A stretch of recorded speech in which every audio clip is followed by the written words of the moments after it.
Okay, so today I wanted to talk about our most favoriteest topic ever, the ego.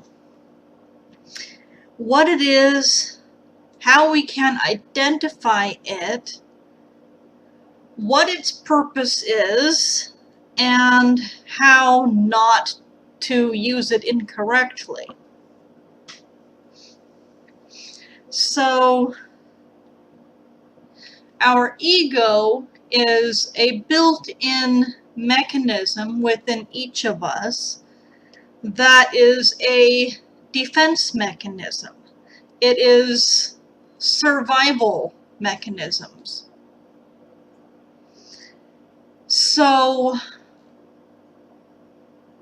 it usually flares up for people, particularly within a relationship with somebody or a complication in a relationship with somebody, when we feel unsafe in the situation, when we feel like we have to have our guard up and we can't trust them and we have to build walls around our heart and we have to defend ourselves, that is all ego type thinking and ego type behavior.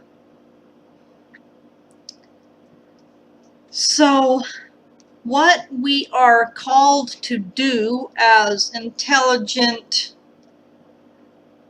beings and light workers and twin flames is step out of that way of relating to people and step into our sacred heart and operate from a place of love, compassion, kindness, and completely remove ourselves as much as is possible from our ego and our attitudes. We have to learn to keep our heart open and realize that we don't need to put up walls around it. We don't need to protect it from anything. That behavior is ego. That comes from having been hurt in the past. That comes from somebody that you're having a complicated relationship with having hurt you. But when you have stepped into your true soul and your true heart, you realize, like I have, that you don't need to protect your heart. Your heart is just fine. It is your mind and your ego that tells you, I'm unsafe. You have to protect me. I might get hurt. It's not your heart saying that. Your heart is just perfectly fine.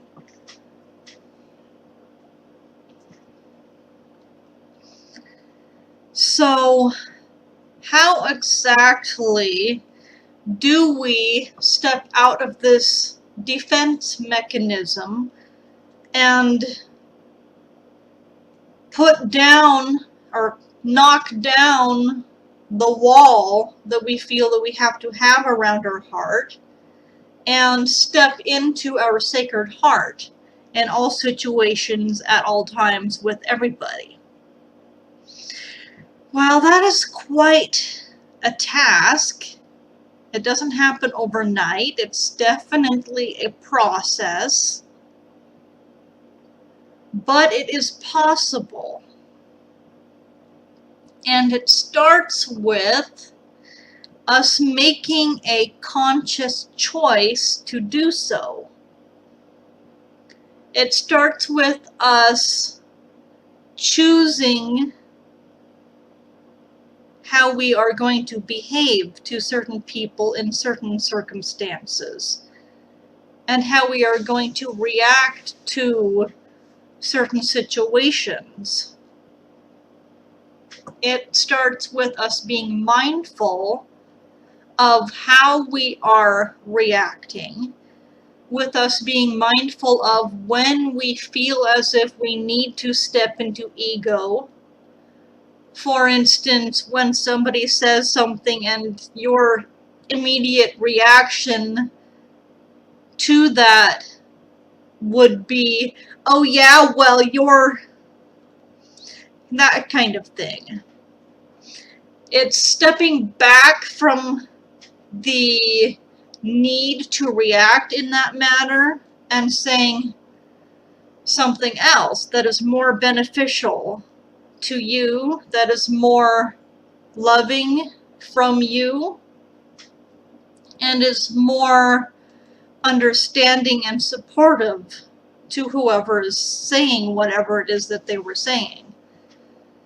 It's about not engaging in this egoistic behavior anymore. Or at least doing our best not to.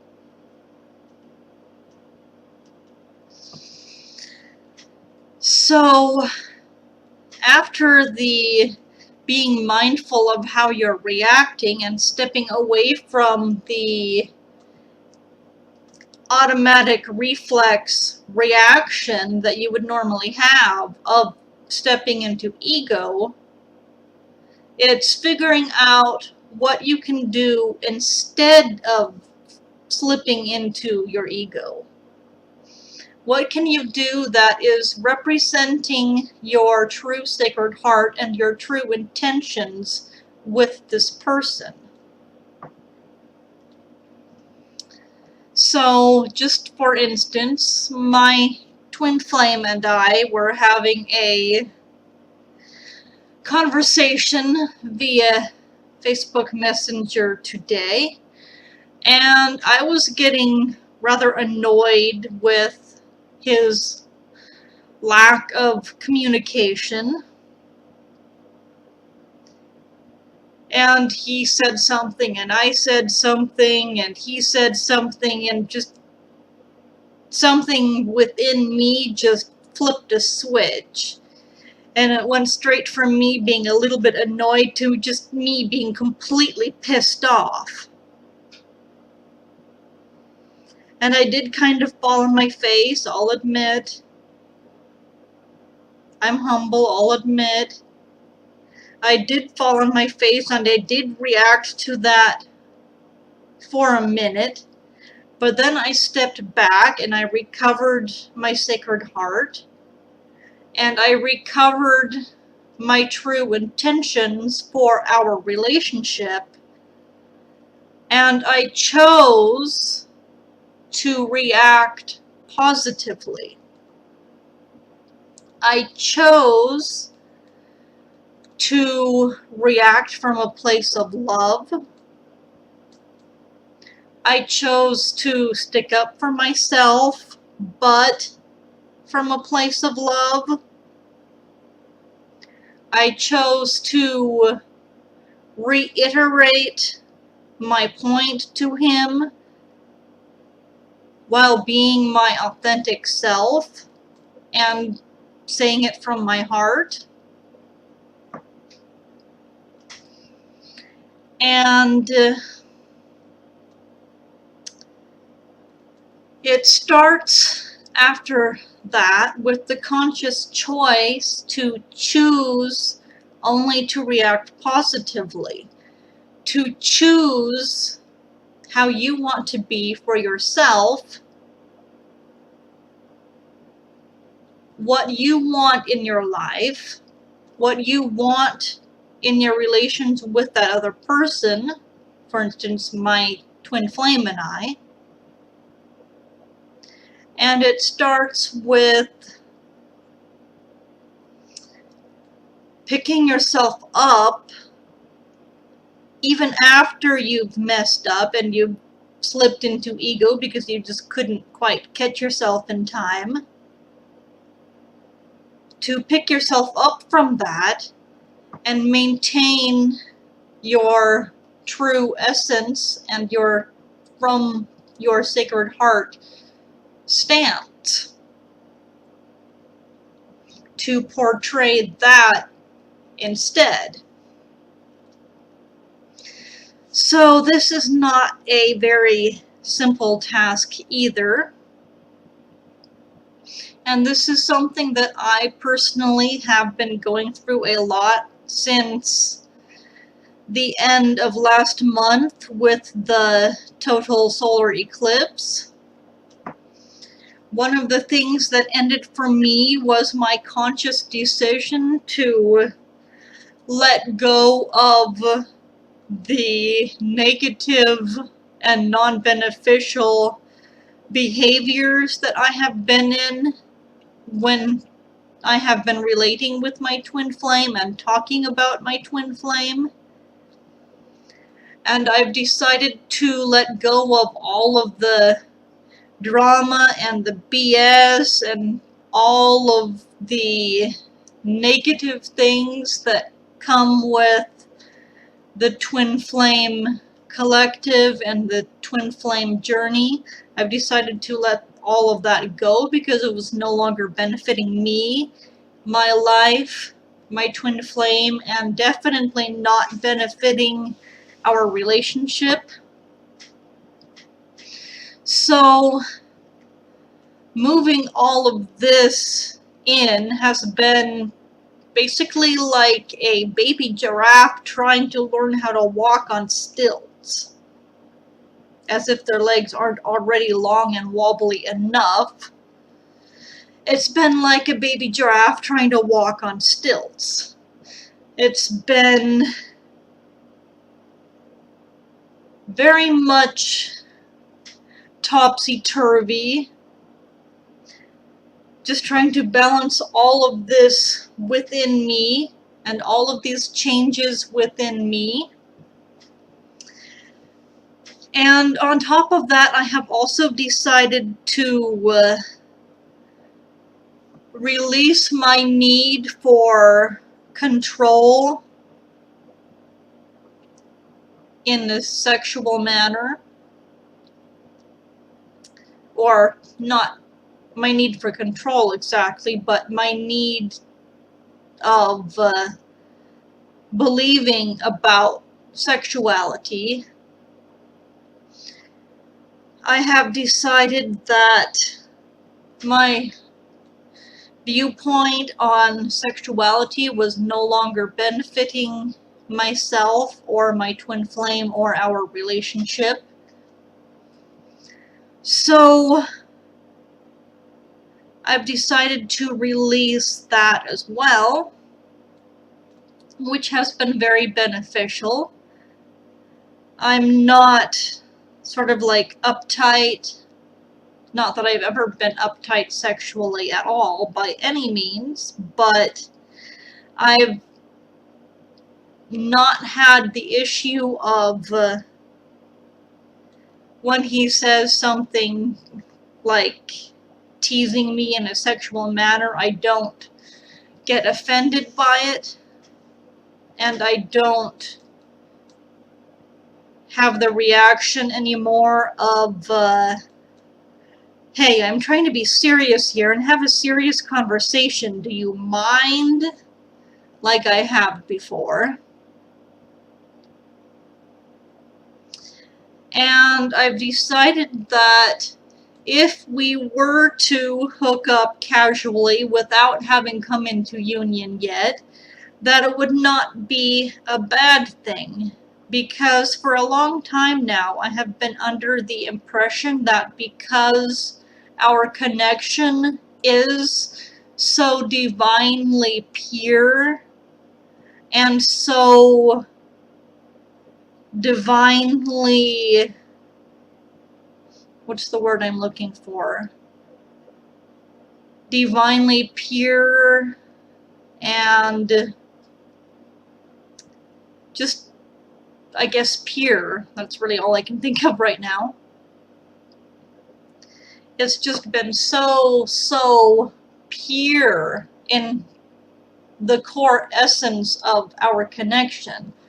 Underneath all of the twin flame drama and the twin flame bullshit and all this healing and releasing and push and pull back and forth.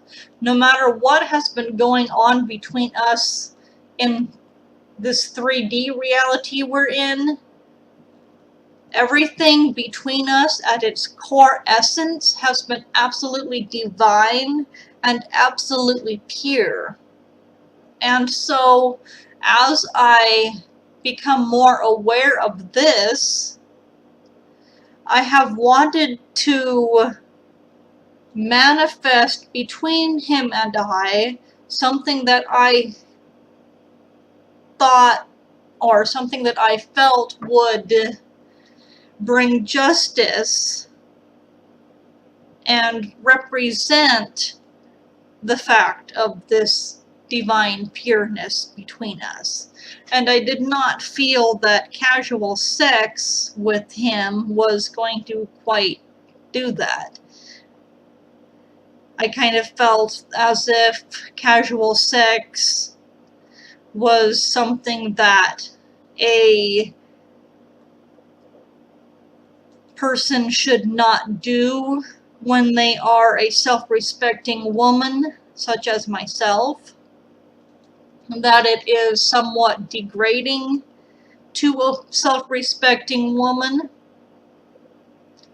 But I've decided to shift my viewpoint on that, because when it is sex, even if it is casual sex with a divine partner who we are destined to end up with at the end of this twin flame journey, how can it not represent the purity and the divineness that is at our core connection? That's the question that I had to ask myself. And the answer that I came up with was, if it is with my twin flame, then anything that he and I do with each other or to each other that is from a place of love, that is from a place of deep feeling and deep emotions, how can it not be representing the purity of our relationship?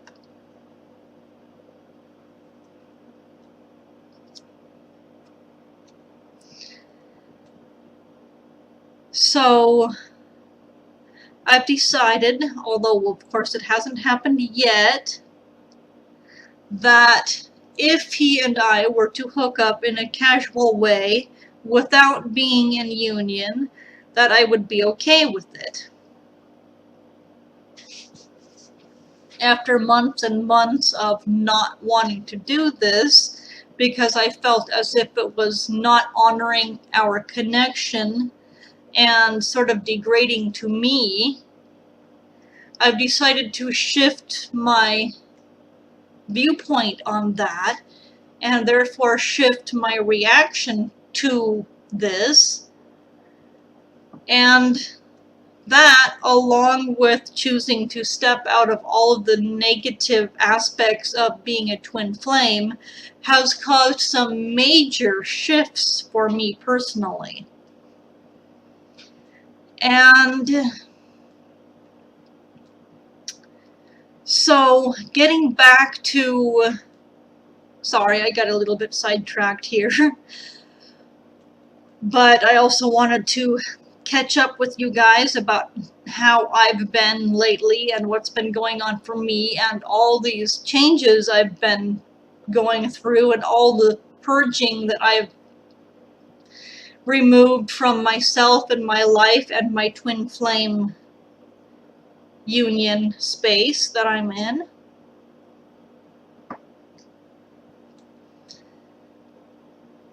So getting back to the ego and how to shift out of it,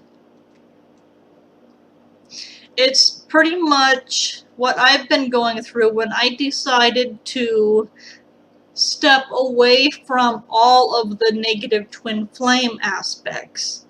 When I decided to step into my heart and operate from a place of love, of oneness with all things, especially my twin flame, and especially the universe, and our blessed Mother Gaia, or Mother Earth, as you may call her.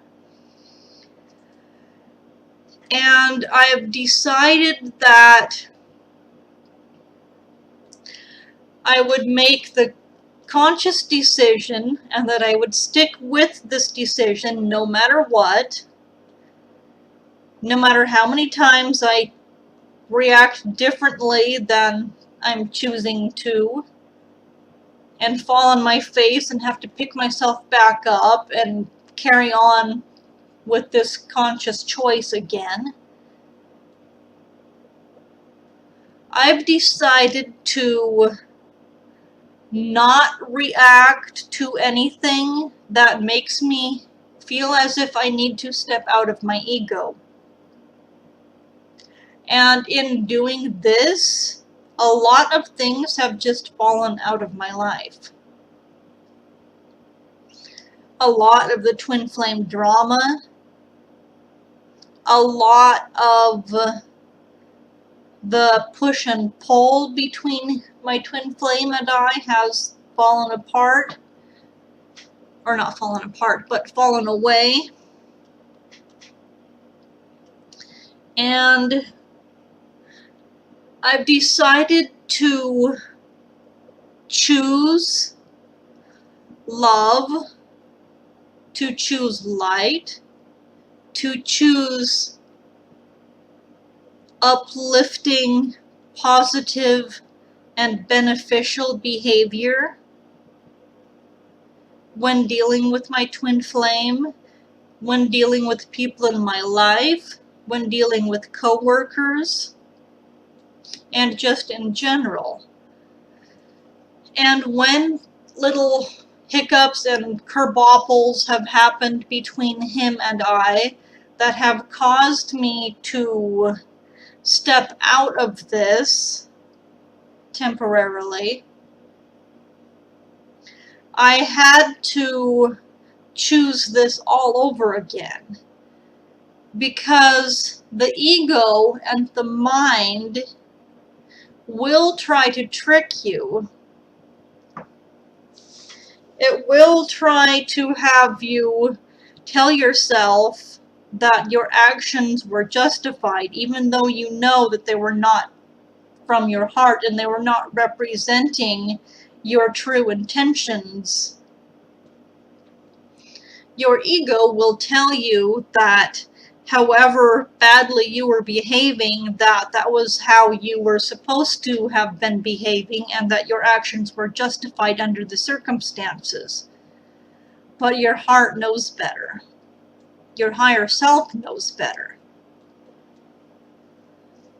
So when you fall on your face and you fail miserably and you have to pick yourself up again, you will have to choose to not listen to your mind and to listen to your heart. You have to choose, once again, on top of having initially chosen this, that you will only react to love, that you will only react to light, to positivity, to harmonious things, and not just between you and your twin flame, or you and whoever you're having relationship issues with,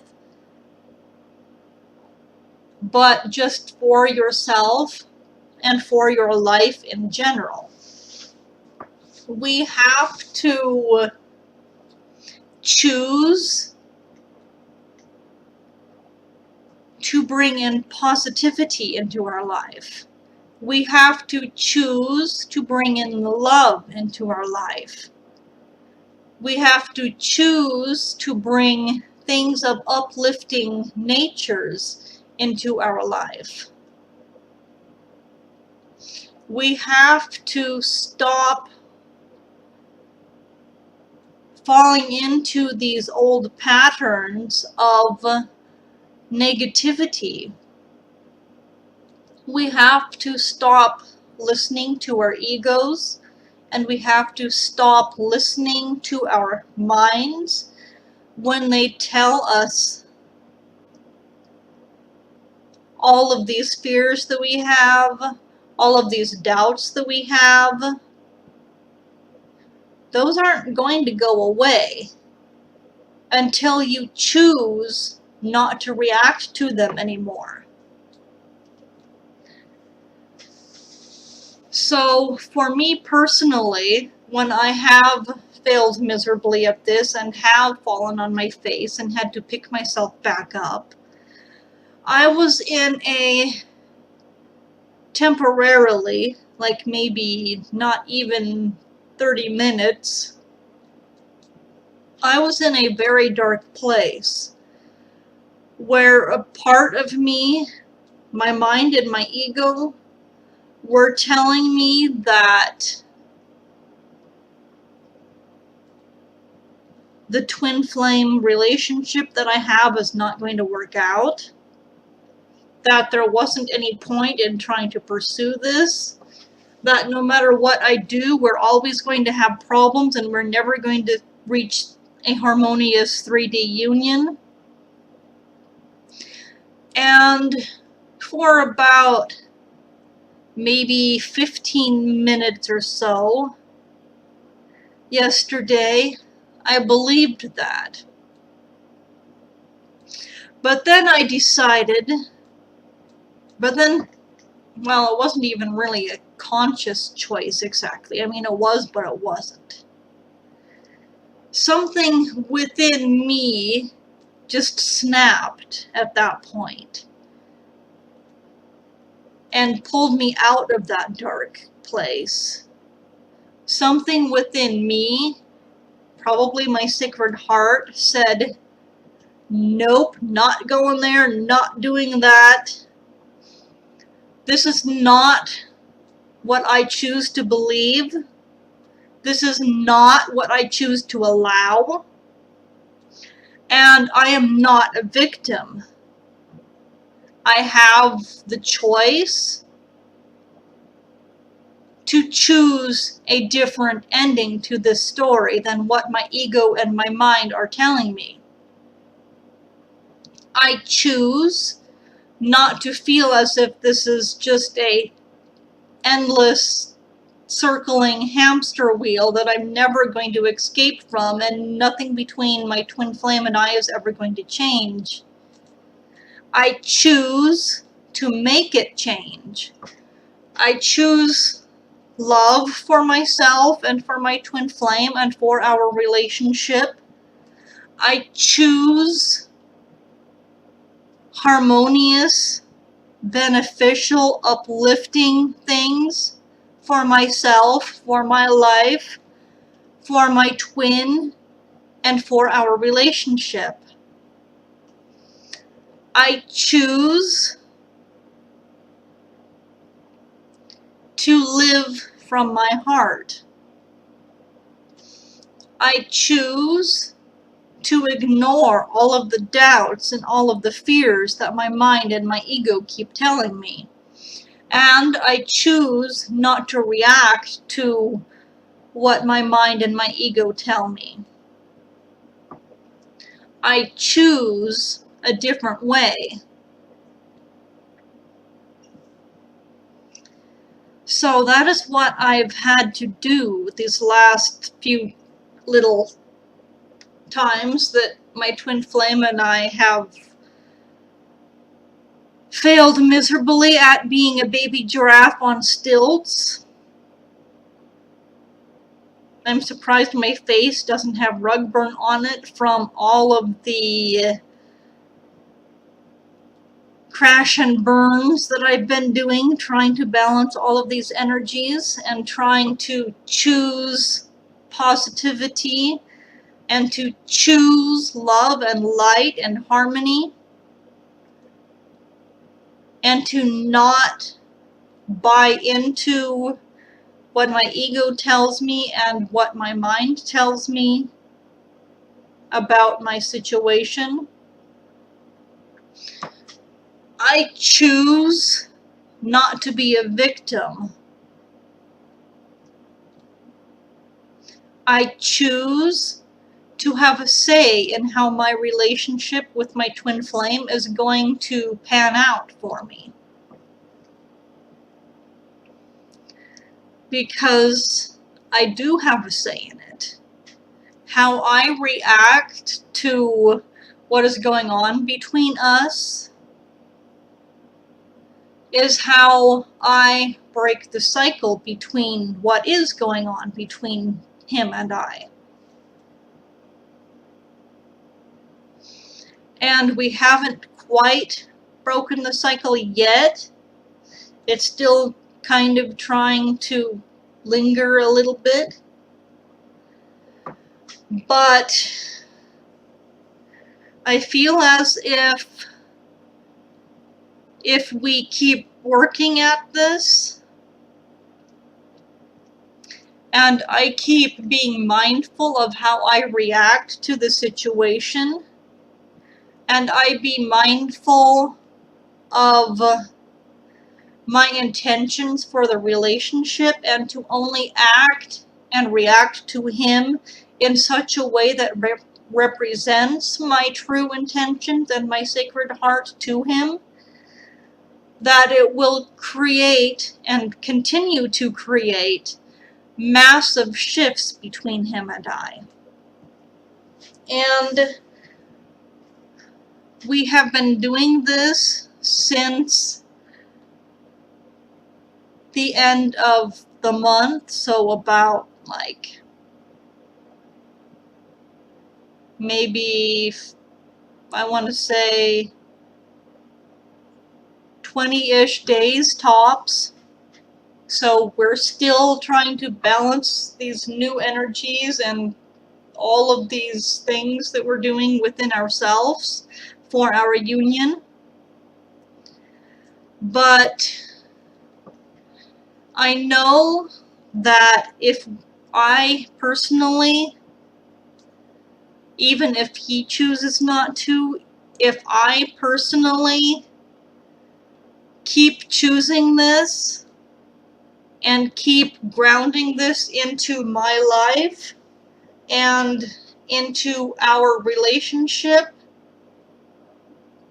and into our sacred union, that it will continue to create more and more massive shifts for us for the better. And I have already seen it coming into play, even though I haven't fully anchored it in yet. So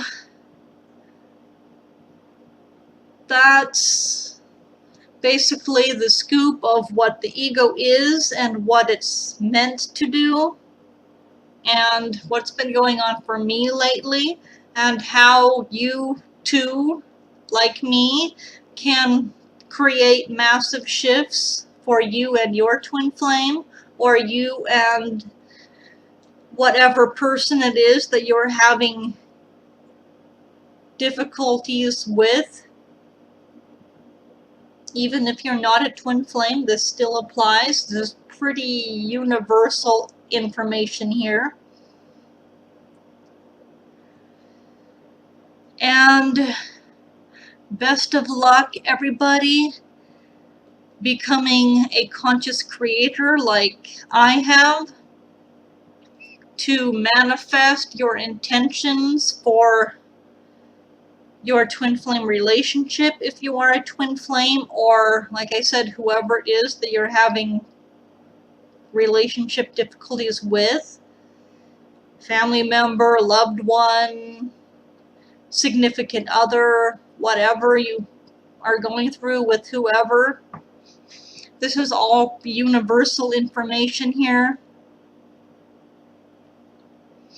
So good luck manifesting your true intentions and bringing your true sacred heart and your true soul's essence into your relationships.